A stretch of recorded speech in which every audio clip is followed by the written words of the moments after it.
सदाशिवसमारम्भां शङ्कराचार्यमध्यमाम् अस्मदाचार्यपर्यन्तां वन्दे गुरुपरम्पराम्.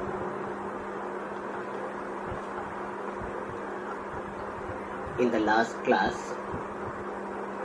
we were seeing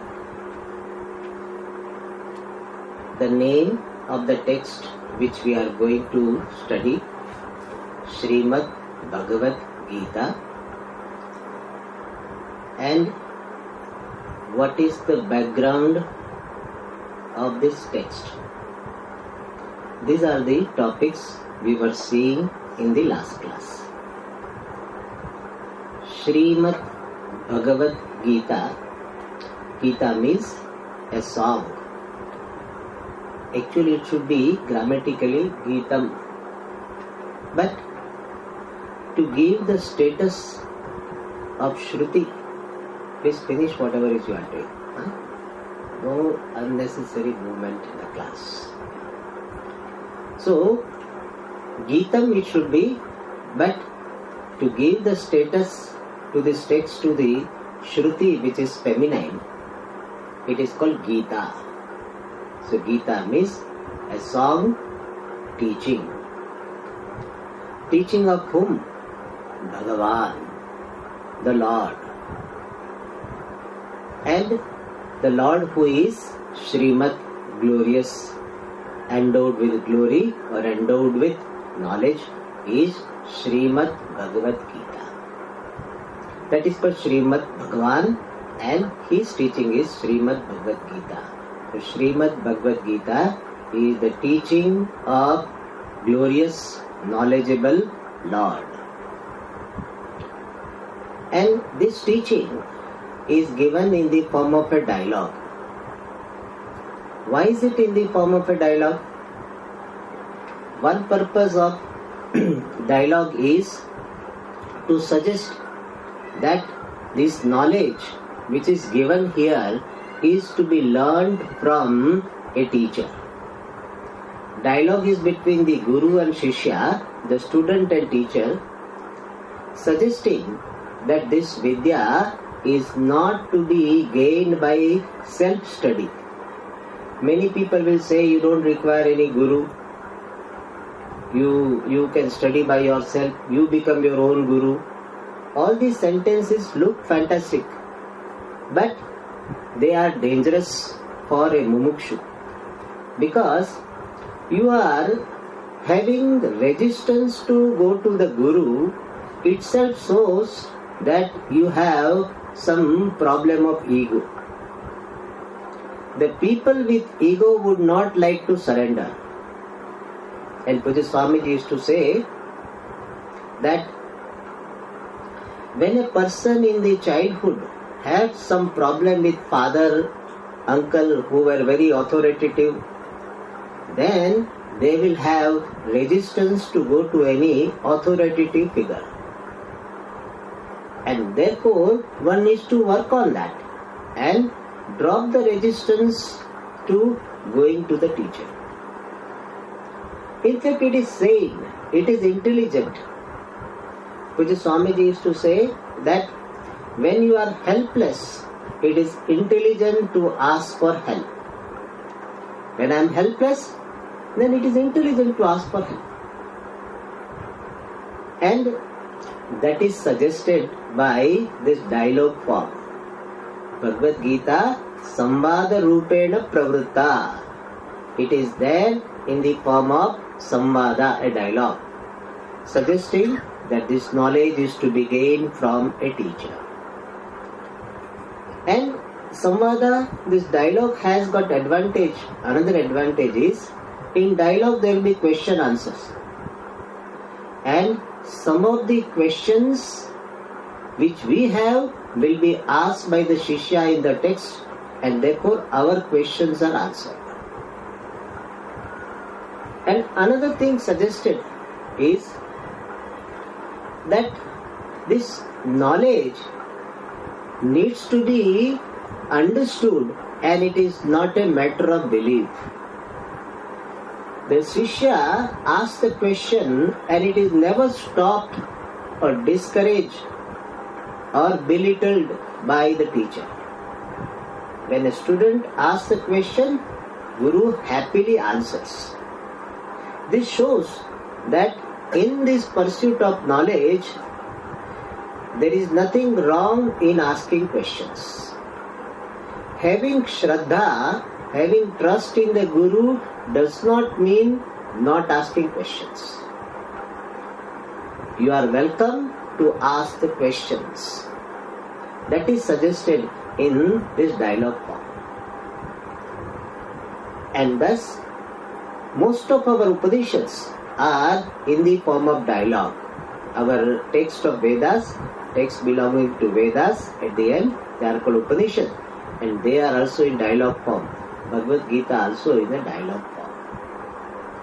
And this dialogue has a background in the form of a story which is given in Mahabharata. Bhagavad Gita is not an independent text, it is a part of Mahabharata. Mahabharata is the book of history, Itihasa it is, written by Vedavyasa. And in that Mahabharata, the story which forms the background for this Bhagavad Gita teaching is given. And that we were seeing in the last class. And that is, there are two groups of people, they are cousins, Pandavas, 5 Pandavas and 100 Kauravas. Kauravas were committed to or characterized by adharma, wrongdoing.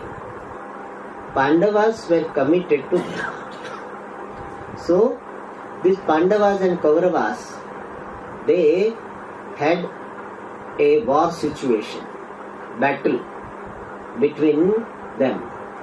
Why this war situation between them?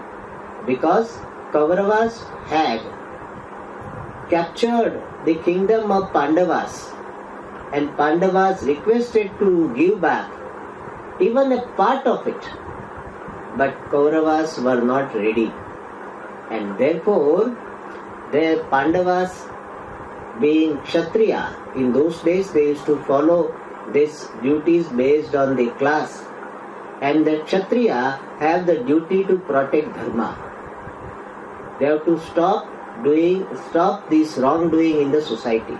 And therefore, they asked with so much humility, they asked that you please give something just as a symbol of protection of Dharma. But Kauravas were not ready.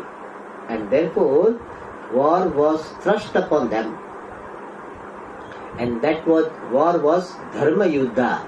It was not the war for kingdom.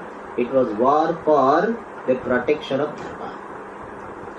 And when Pandavas came into the battlefield, they were very clear. And one of the Pandavas is Arjuna. He was very clear that this war is for the protection of Dharma. But when he saw his relatives in the battlefield, his problem of raga was surfaced, problem of attachment was surfaced. And raga, when it is very intense, the very thought of separation from the person I am attached to will cause sorrow. So raga led to the problem of sorrow. And sorrow was so intense that he was not able to hold his bow. Arjuna was a very powerful warrior, but he got into a problem where he was not able to stand, he was not able to hold his bow. And his all parts of the body were drooping. And he got into another problem, and that is the problem of moha, delusion. Seeing things wrongly. What is right is seen as wrong. What is wrong is seen as right. Like somebody says, I am drinking alcohol. You know for what? For the employment of those people who are working in that breweries. So that is what moha. So I am I am killing people to reduce the population. So he will be seeing wrong thing as right and right thing as wrong. That is called moha. See, some judge, he has given this capital punishment to so many people. But when his own relative is brought into the court, he starts talking about compassion, being non-judgmental, being considerate, being human, lot of humanity we should have. So far he was not talking. But when his relative comes, he talks about it. That is what? Moha. Delusion. Seeing things upside down. In our life also it happens.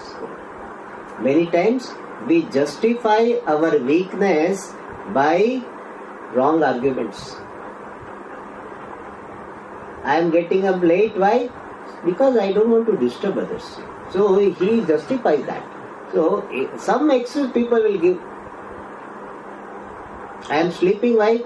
In the class, because I don't want to disturb others. My attention goes here and there, so I am sleeping. Whatever I am saying that we have this tendency to justify wrong things, and that is called moha.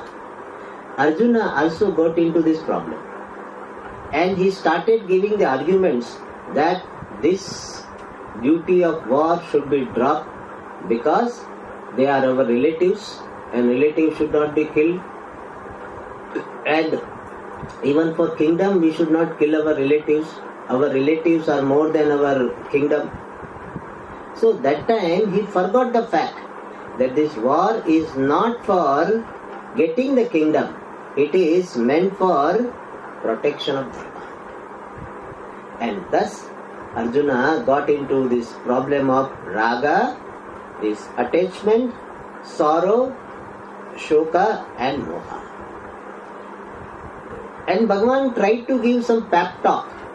No, this generalism, talk of inspiration, motivational talk, and say that, oh Arjuna, why are you doing like this? It doesn't befit you. You are a great warrior. How come you are behaving like this? Kutasva kashmalavidam vishame samupasthitam, etc. But that pep talk didn't work. It's like somebody has got very serious problem and you simply give crossing, it doesn't work. So it didn't work. Then Arjuna felt that he is not understood, and therefore he thought, and he discovered that this type of problem I have in my life very often. And I want to solve this problem fundamentally. What is this? What is the cause for this sorrow? Many times I have got sorrow, painful situation. Why this sorrow comes again and again? So from the topical problem, incidental problem, Arjuna went to the analysis of fundamental problem. And he thought that my fundamental problem is I am feeling limited, I am feeling sorrowful, helpless. And this is not one time thing, it has been happening. I am sorrowful is the situation with everybody. I have pain, I have suffering. Everybody has suffering. But why am I suffering in my life? What is the fundamental cause for my suffering? That is a spiritual question. What is the fundamental cause? Why am I suffering? If this question is only superficial, I am suffering because of this person, that person, then it is not spiritual. What is the fundamental cause for the sorrow for me and sorrow for everybody? And then he understood that I cannot solve this problem by myself. Then who can help me? Fortunately, Arjuna had Shri Krishna in front of him, who was his friend and relative also. And Arjuna saw this, that whatever be the situation, Bhagavan Shri Krishna continues to have a smile on his face. He handles the situation in such an objective manner, and there must be some secret. And therefore, Arjuna the warrior becomes Arjuna the student. So there is an internal conversion. So far he was a warrior who has come to fight, doing his duty, and now he becomes a student. And he says, Shishyasteham, I am your disciple. Shadi Mam, please teach me. People ask this question, Swami, how to get a good guru? How to get a guru? Answer is that you become a good disciple. You prepare yourself as a disciple and have intense desire to learn, then it is Bhagavan's responsibility to provide you a right guru. Our problem is that we are not preparing ourselves to be a student and we are searching for the student, the teacher.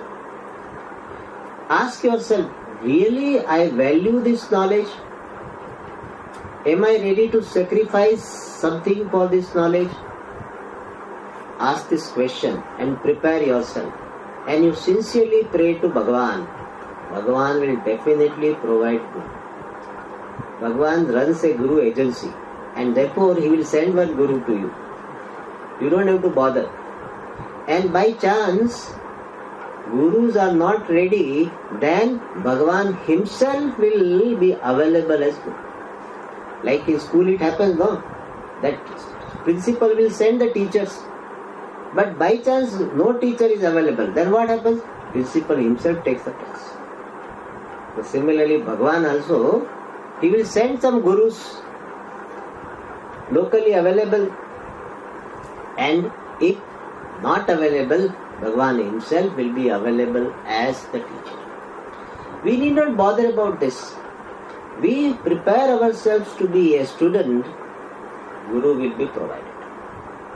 And Arjuna was fortunate enough to have Bhagavan himself as his teacher.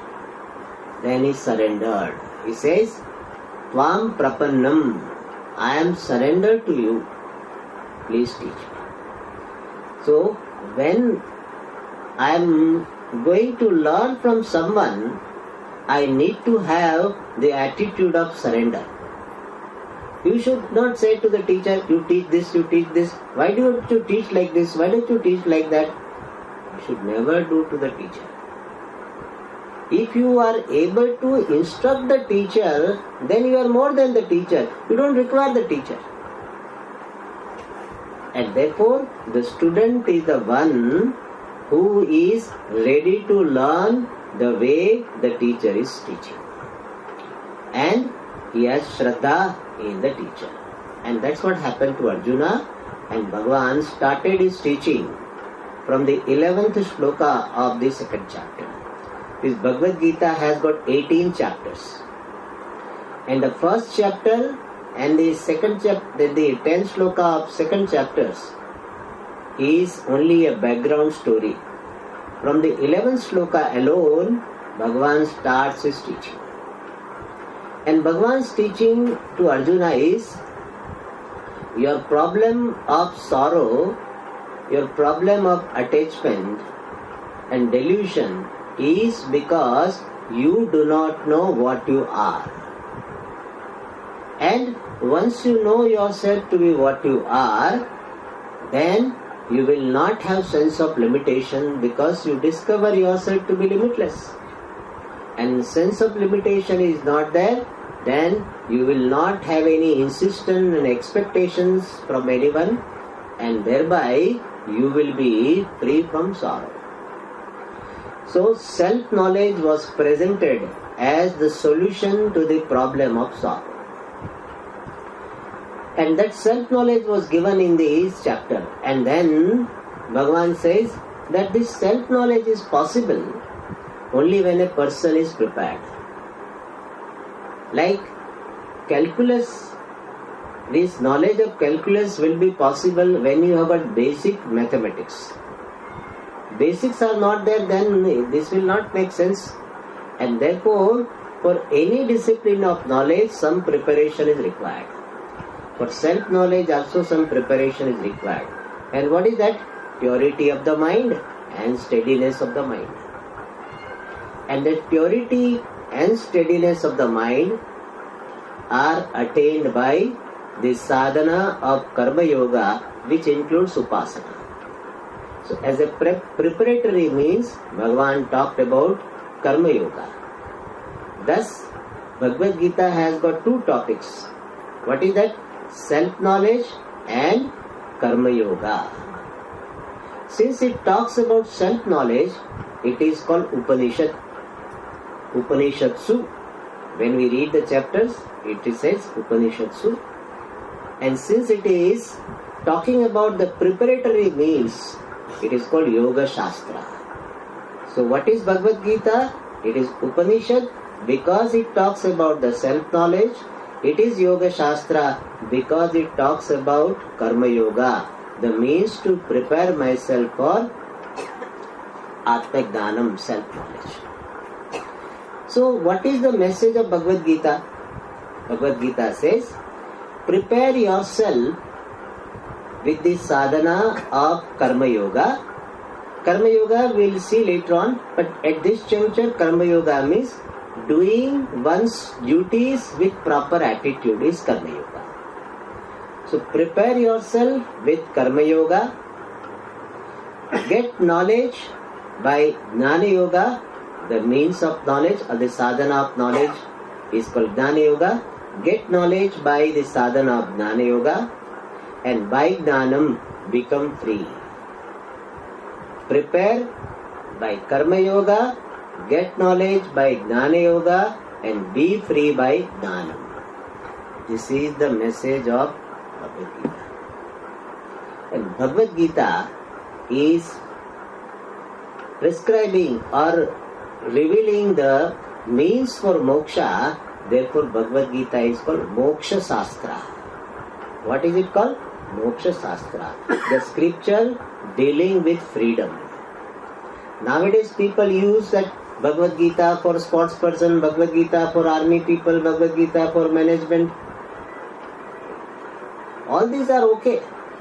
But Bhagavad Gita is primarily meant for moksha, freedom. It is meant for moksha.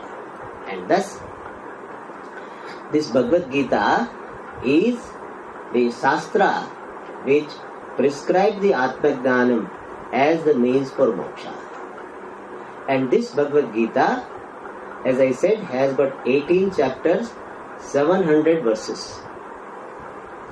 And this Bhagavad Gita has got some verses. There are some verses on Bhagavad Gita which are glorifying what Bhagavad Gita is. And they are called Dhyana Shloka. Dhyana Shloka means the verses on meditation and glorification of Bhagavad Gita. They are called Dhyana Shlokas. And these Dhyana Shlokas are written, it's not a part of Bhagavad Gita. They are written by a great Acharya called Madhusudana Saraswati. And those shlokas generally we chant before we start our study of Bhagavad Gita. Therefore, I will chant those shlokas. If some of you have got the book, can read that. Otherwise, you can just repeat based on what I am chanting. This book is available in bookstore. You can buy this book if you, or you have some book in your house. You please bring. Bhagavad Gita is meant for study, not simply meant for keeping in the puja room. So please bring it. So I will read the Dhyana Shloka, first Dhyana Shloka. There are about 9 Dhyana Shlokas. Different versions are there. In some maybe 8 or some 10 or whatever. But we are going to follow the version where 9 Dhyana Shlokas Dhyana shlokas means the verses of meditation or prayer for Bhagavad Gita or meditation on Bhagavad Gita. The first shloka I will read and you can repeat. Om Parthaya Pratibodhitam Bhagavata Narayanena Swayam Vyasedagratitam Puranamunina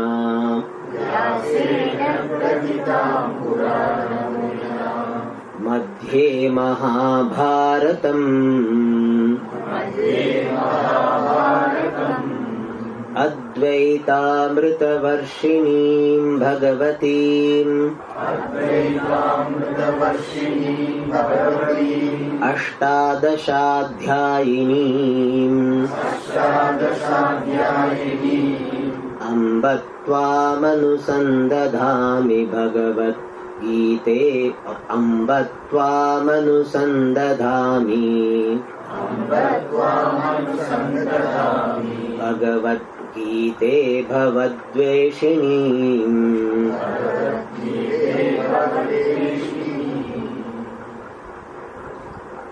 So in this shloka, the author says, Aham, I is not given to be understood. Anusandadhami, I meditate upon. Meditate upon what? Bhagavad Gita. I meditate upon Bhagavad Gita. And Bhagavad Gita is addressed as Amba. Amba means what we call Amma, mother. Ambyate snehena avagamyate iti Amba. One who is approached is with love, respect, is called Amba. So the mother is the one who is to be interacted with, approached with love and respect. That is Amba, mother. So here Bhagavad Gita is addressed as mother. This is a very beautiful aspect of this culture, that we look upon everything reverentially and lively manner. That is why we say our country as mother, motherland. Many people have issue that how can we look upon mother, we will not call it. But that is the culture. We respect this country as mother.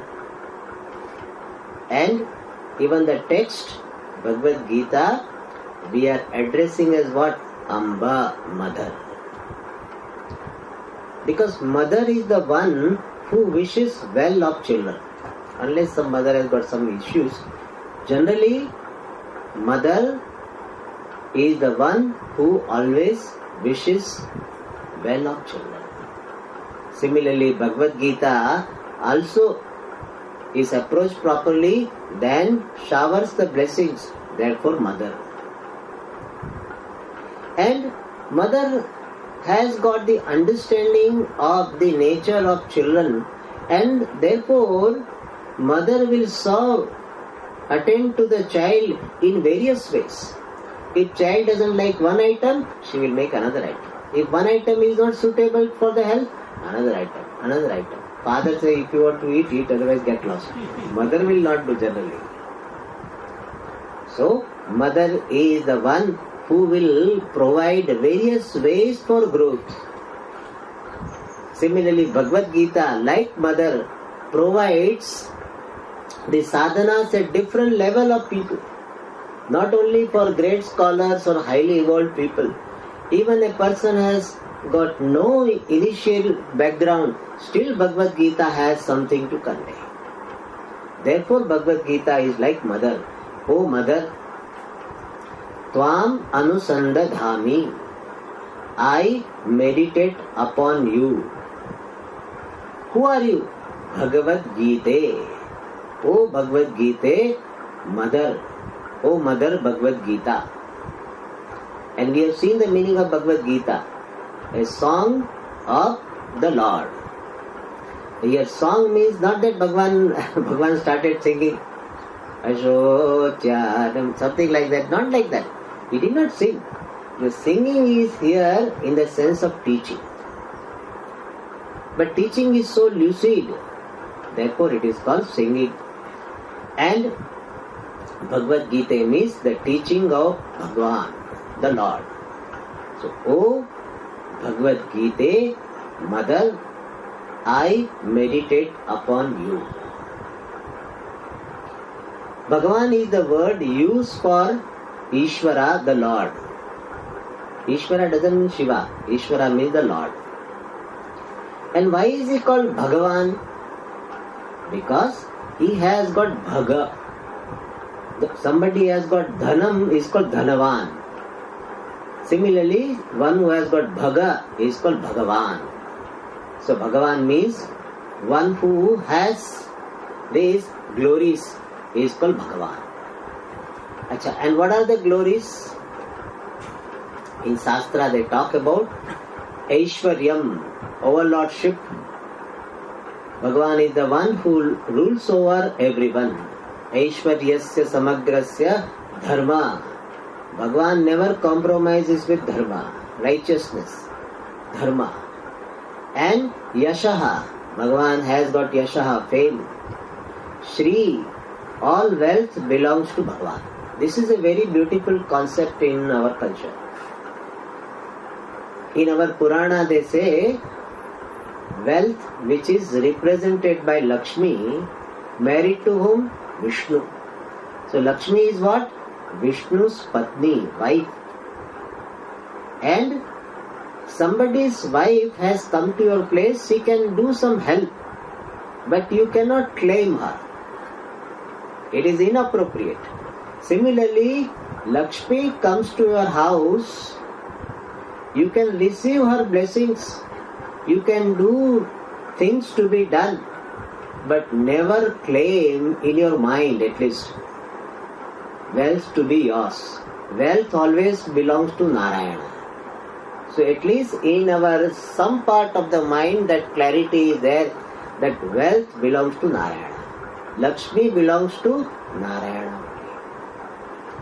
Yashasha Shri, Jnanam. Bhagavan has got Jnanam, knowledge of this worldly things and knowledge of spirituality. Both are there. Jnanam.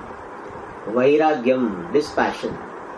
So this six quality, Aishwarya, overlordship, Yasha, fame, Dharma, righteousness, Aishwaryasya samagrasya dharmasya yasa, Shri, wealth, Jnana, Vairagya. These six things are called Bhaga, and one who has this is called Bhagavan. And by this Bhagavan, this teaching is given. Therefore, this teaching is called Bhagavad Gita. I meditate upon you, O Bhagavad Gita. So the text itself is addressed reverentially. As I told, our culture is a culture of reverence. We are supposed to treat everything reverentially. In fact, that is why you should not stomp on the ground. We walk smoothly. Everything treat reverentially. Don't just pluck leaves, People have the habit. If they are walking, they cannot walk simply. They pluck leaves and pluck flowers and all necessary, and then throw it. Treat everything reverentially. So even text is treated reverentially. Money is treated reverentially. Which is Swamiji used to say, 1 rupee note. Also, if we step on it, then we beg pardon. Even the book, if we step on it, then we beg pardon. Why? Because the text is representative of Saraswati. Therefore we cannot do it. The people from abroad, I have told in some of the classes, People from abroad, you know what they do? When they go to dining hall, they leave their shoes outside because that's our ashram. So they leave their shoes outside, and on the shoes they put their books. Whatever books they are studying, including Bhagavad Gita perhaps, they will put it on the shoes. It's a practical thing. Really speaking, from their standpoint, we understand it's a practical thing. Why? So we will not forget. Otherwise, shoes we wear and books we forget. So now shoes you are wearing, so on the top of it you put the books. We can never think of. If you are brought up in this culture, we will not do that. But nowadays people are slowly compromising on that. I have seen that people, if the book is there, they will be, fanning themselves with the book. That's not our culture. They will roll it, and they will do it. That's not our culture. We have deviated from that. If we are doing that, respect the book. Respect the Shastra. If you respect the Shastra, you will receive the blessings from Shastra. More you respect the Shastra, more blessings you will receive from Shastra. More you respect the teacher, more you will receive the blessings in the form of teaching from Shastra. I generally tell this, the principle of hydraulics. When the water tank is very high, then the pressure you get will be more. You know that? When tank is high, the water tank, then in the bathroom the force will be more. If his water tank is almost the same level, water coming will be very less. Similarly, the teacher, Shastra, if you treat them with reverence, elevation, then you get more blessings. Therefore, we respect the Shastra. Amba Bhagavad Gita Anusandadhami. And then rest of the words in the shloka are describing Bhagavad Gita. What is this Bhagavad Gita? Parthaya Pratibodhitam. Pratibodhitam is taught. This Bhagavad Gita is taught to Arjuna. One name of Arjuna is Partha. Simple meaning of Partha is a son of Prutha. His mother's name was Prutha. And son of Prutha is called Partha. Grammar rules by that.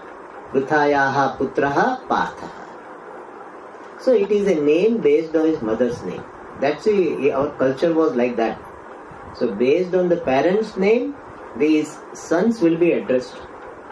So here, Pruthayaha putraha Partha, Arjuna. But there is other meaning of the word Partha. Pati Bhaktan iti Paha. One who protects the devotees or one who protects all is called Paha. Paha means Paramatma. Ishvara is called Paha. And Paha Paramatma Arthaha Yasya. The one whose goal of life is Paramatma is called Partha. So Partha is the one whose purpose of life, goal of life is Paramatma. So by this word, what is suggested? You will receive the teaching from Paramatma effectively when Paramatma becomes goal of your life. That is suggested. Parthaya Pratibodhitam. This Bhagavad Gita is taught to Arjuna. By whom? Narayanena Bhagavata Swayam. By Bhagavata, the Lord, Narayana himself. Swayam means himself. So Bhagavad Gita is the text which is taught by Bhagavan Narayana himself to Arjuna. And what is the meaning of Narayana? Narayana word you must have heard. What is the meaning? I will just tell you Sanskrit, so those who are knowing, they will be able to appreciate. Naranam Samuhaha Naraha. Naraha Ayanam Yasya Saha Narayana. So, the multitude of all the jivas are called Naram. Naram is all the jivas. Ayanam is residence. So Narayana is the Lord who is residing in every jiva, every individual. This is the beautiful vision of Vedas. Our Ishvara is not simply sitting somewhere above. Our Ishvara is present in everyone. Narayana has got this message that Paramatma, the Lord, is present in every jiva. That is why we say Namaste. What is the meaning of Namaste? Namaha te. Salutation to you. But how can I do salutation to you? You are not superior to me, or you are not God or something. Why should I do? The spirit behind Namaste is there is divinity, there is Paramatma in you, and therefore you are divine, you are godly, and to the presence of Lord in your body, I do namaskar. So my salutation to you who is the residence of Ishvara. So what a respect. We respect each other, seeing this fact that in everyone there is presence of Paramatma. Everybody is having the presence of Paramatma. Whether a person is a good person or not a good person. We should not think only in good people Paramatma is sitting. In everyone, even he is the worst terrorist, but still in that also there is presence of Paramatma. That person has not recognized it. He has not invoked the presence of Paramatma properly, but Paramatma's presence is there in everyone. And therefore, Paramatma is called Narayana. Narayana means one whose residence is every individual. Every individual is the residence for whom he is called Narayana. Another Puranic meaning of Narayana is Nara means water also. So water is the residence for whom he is called Narayana. And water stands for this water body, the ocean. And you know in Purana they describe, you must have seen the picture, that Vishnu is staying in the ocean. And there is the mattress, which is Swamiji used to say spring mattress, because his mattress is made of a snake. A snake mattress, is in a particular position. And so he has got this spring mattress, on that he is resting. And where is that snake and Vishnu? They say it is in this ocean. So that Puranic meaning also is that Narayana means the one for whom water, the ocean is the residence. He is staying in the ocean. Alright. And it has got its own meaning. Ocean stands for this cause and all this. It has got own meaning. But let us not go into that. Narayana means one who is Puranic Drishtya staying in the ocean and staying in the heart of everyone. By that Narayana, this Bhagavad Gita is taught. Therefore it is called Bhagavad Gita. And Vyasena Grathitam. This text was compiled by Veda Vyasa. The teaching is given by Lord Krishna to Arjuna, but Lord Krishna did not write, he did not prepare some class note and brought. Or Arjuna also did not write any class note and he handed over to his son and his son, and then how we got Bhagavad Gita. That is not how it has happened. It is not happened like that. What has happened is the dialogue between Krishna and Arjuna was visualized by Veda Vyasa. He also had seen, and he compiled in the form of shlokas. So don't think that Bhagavan must have talked to Arjuna in the form of shloka. So when we talk to each other, we don't talk in the language of shlokas and song and all this. In film, movie it happens. They will be talking, hero, heroine, they will be singing with each other, conveying something. In practical life it doesn't happen. So they must have talked in a prose form, in sentences. But it was compiled by Veda Vyasa in the form of shlokas. Therefore it is said, Vyasena Grathitam. This Bhagavad Gita is compiled by Veda Vyasa. Veda Vyasa is a great sage of this country. His birthday recently we celebrated as Guru Purnima, Vyasa Purnima.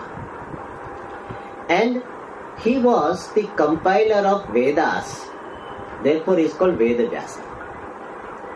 And by this Vyasa, who is Purana Munina. Purana means ancient, Muni means sage, contemplator. So by Veda Vyasa, who is ancient sage, ancient contemplator, thinker, by that Veda Vyasa it was compiled. And Purana Munina has got another meaning, Puranasya Muni, Muni who has written the Puranas. We have different forms of scriptures.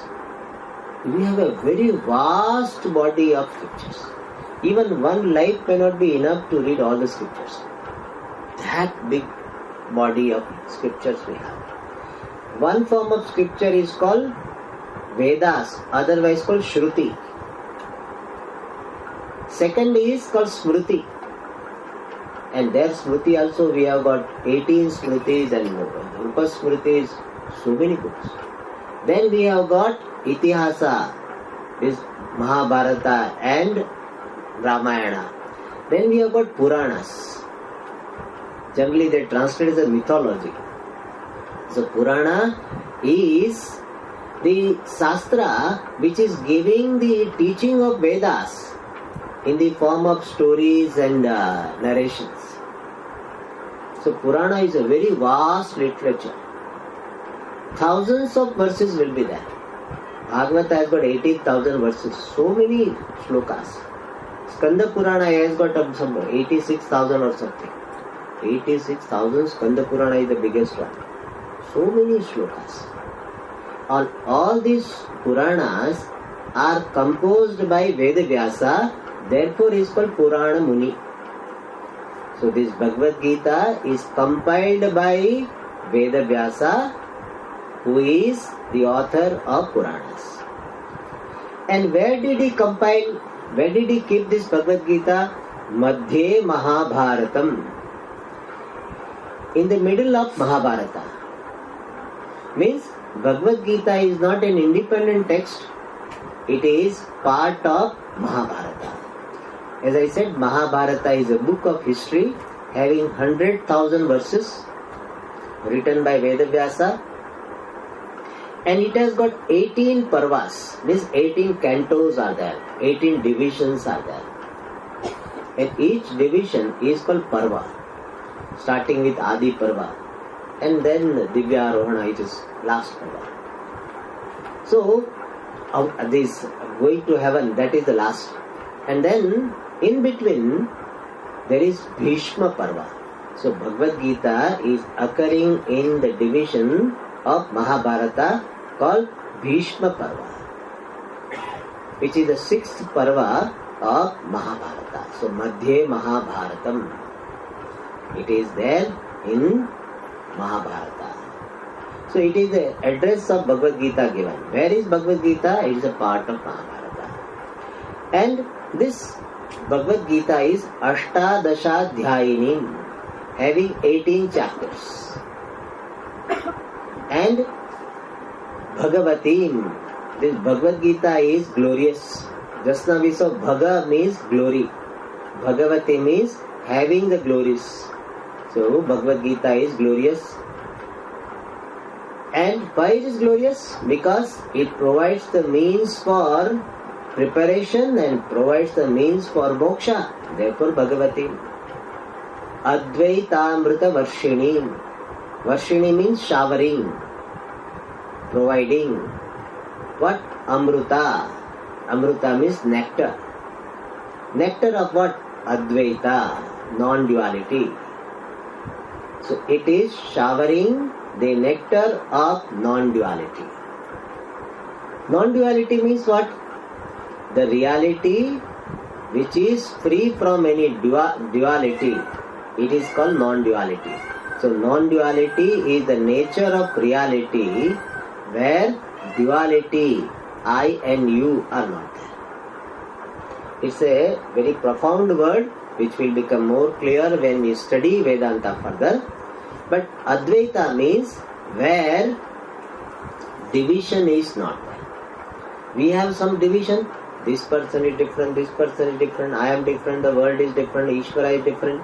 So many divisions we have. So Advaita means the nature of reality where any duality is not there. And this knowledge of Advaita alone is the means for moksha. When I understand myself to be Advaita, then only moksha is possible. And this knowledge is comparable to nectar. Because nectar is that which makes you free from mortality. Therefore it's for Amrita. So this Advaita stands for the knowledge of non-duality, which is Amrita, which is the means for freedom from mortality, samsara. And that nectar of knowledge of non-duality, Varshini, this Bhagavad Gita is showering. Means Bhagavad Gita is giving the knowledge of non-duality, which is like a nectar. Like nectar. In simple words, Bhagavad Gita provides me the means for freedom from samsara. And what is the means for freedom from samsara? Advaita Jnana. So Bhagavad Gita provides me Advaita Jnanam, the means for freedom. And last word is Bhavadveshini. This Bhagavad Gita is the destroyer of samsara. Bhava means, actually Bhava means birth. And when birth is there, death will be there. So Bhava means Janma Marana, birth and death. And birth and death are representative of bondage. So Bhava means bondage. Dveshini means destroyer. So Bhagavad Gita, by providing the knowledge of Advaita Atma, destroys the samsara. Therefore it's called Bhavadveshini Bhagavad Gita. So in this shloka, Bhagavad Gita is meditated upon and it is glorified. What is the glory? That it is taught to a right person and taught by the great entity called Bhagavan. And it is compiled by Veda Vyasa. It is destroyer of samsara and it is giving the knowledge of non-duality. In short, this shloka glorifies Bhagavad Gita. Why glorification is required? Why should we glorify this Bhagavad Gita? The answer is, when we glorify something, then sense of importance is created in us. Sense of value is created in us. And unless we have value for something, our approach will not be proper. During the class also people will be seeing here and there, every now and then watch, they will see 12, 20, 25, 26, they will be counting. Count down like happened, no? So okay, now 5 minutes remaining, now 4 minutes remaining. Why? Because there is not so much sense of importance. And it is understandable. But this sense of importance has to come, then our approach will be proper towards the Shastra. To the extent you have sense of importance, you will be benefited from anything. Anything will benefit you well when you have sense of importance. And to create the sense of importance, the glorification is done.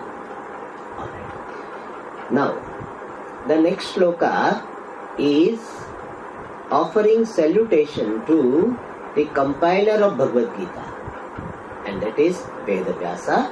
So Veda Vyasa Namaskara is done in the second shloka. नमोस्तु ते व्यास विशाल बुद्धे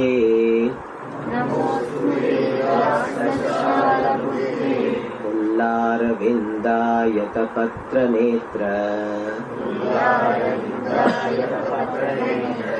येन त्वया Bharat तैलपूर्णः प्रज्वालितो ज्ञानमयः प्रदीपः।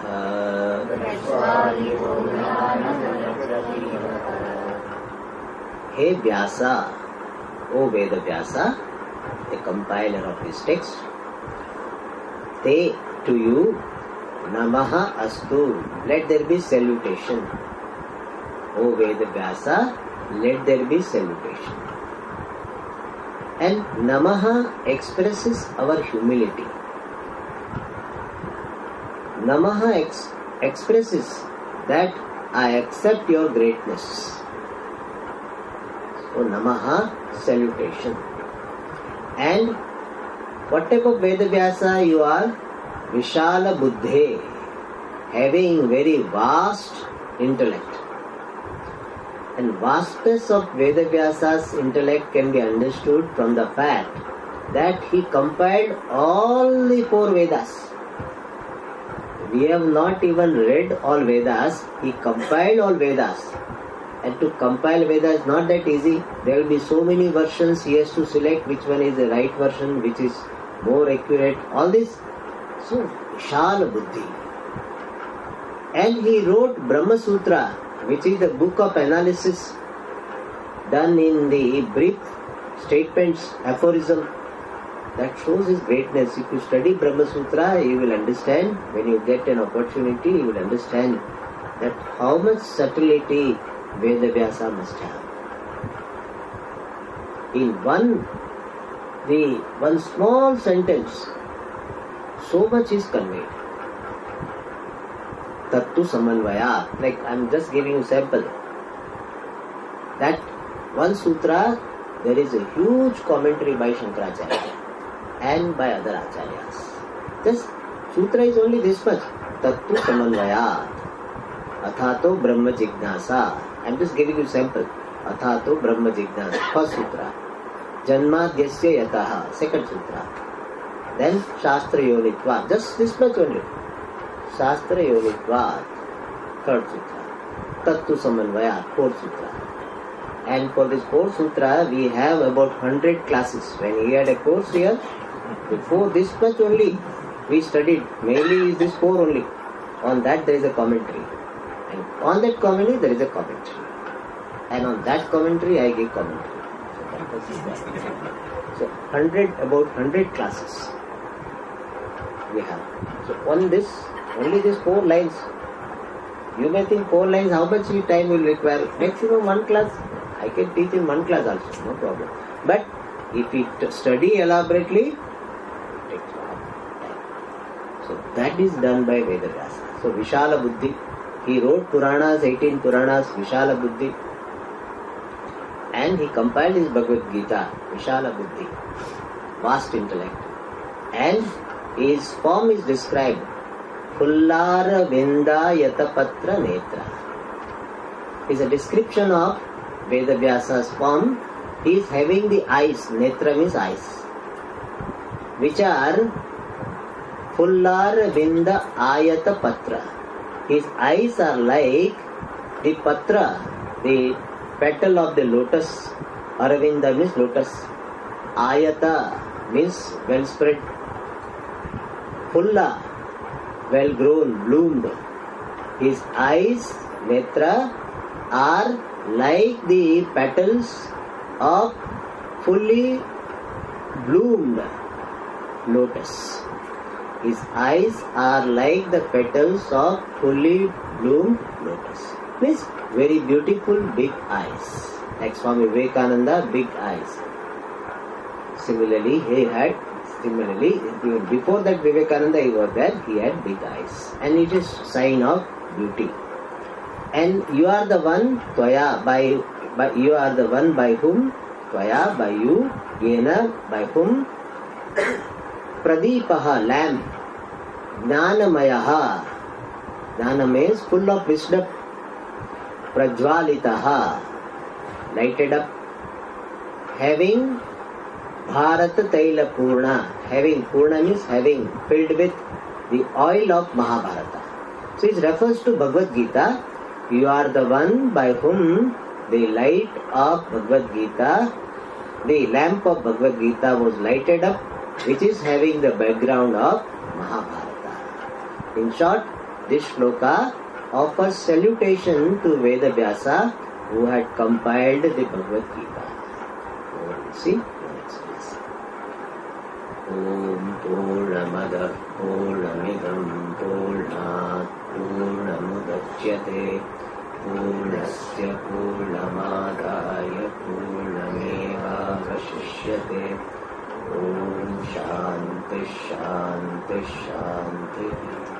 Hari Om Shri Guru Pyo Namaha.